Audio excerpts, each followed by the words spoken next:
got the aorta here. The pulmonary trunk kind of goes under it.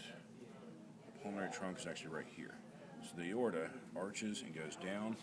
If you move the lungs out of the way, you see the aorta.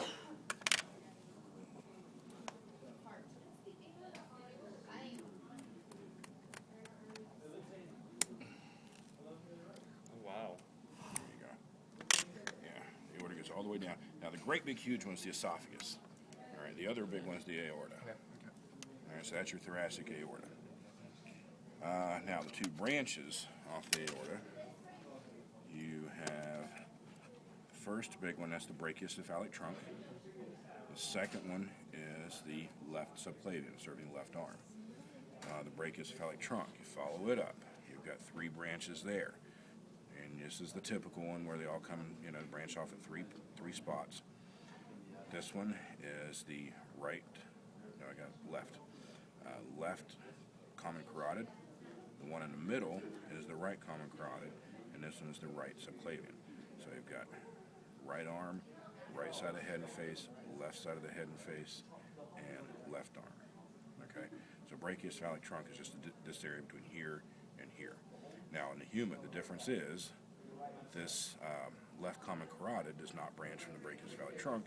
This actually branches between these two as the middle arch vessel. All right, so there's the difference between cats and humans. Doesn't have much latex left in it, but here is the superior vena cava. This would be the right subclavian vein and the left subclavian vein.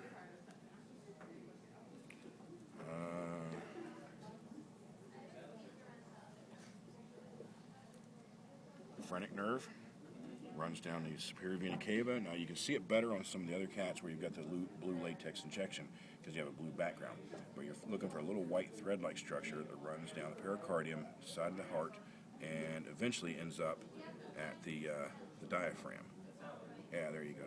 A decent view of it there. You guys see it, right? Right there? Okay. So there's the phrenic. The phrenic is bilateral, but I think it's easier to see on the right side. You can find it down here as well. It just shows up pretty well there as well. So that's a phrenic. Vagus nerve, I always find on the carotid artery. That way you can confirm, because sometimes the vagus and phrenic run close together. So there's a phrenic or a vagus nerve, and there's the other vagus nerve. All right, follow the carotid right along. Sympathetic trunk.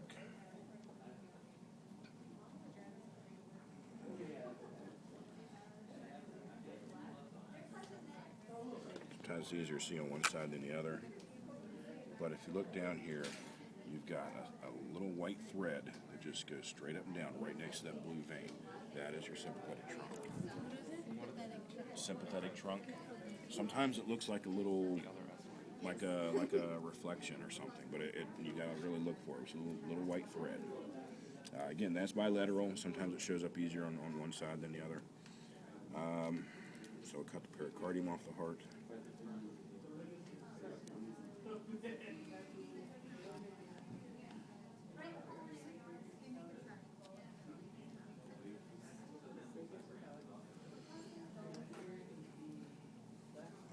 Follow the pulmonary artery a little bit. And you see there's the pulmonary artery. It's got a little bit of blue in it. We've got the left branch that comes out to the lung. As far as the pulmonary vein, you kind of have to go in the pericardium a little bit.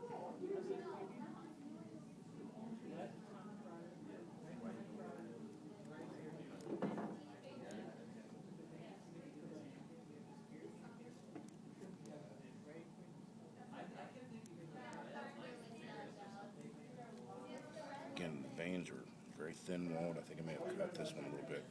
But you've got like one pulmonary vein here, and the other pulmonary vein right here.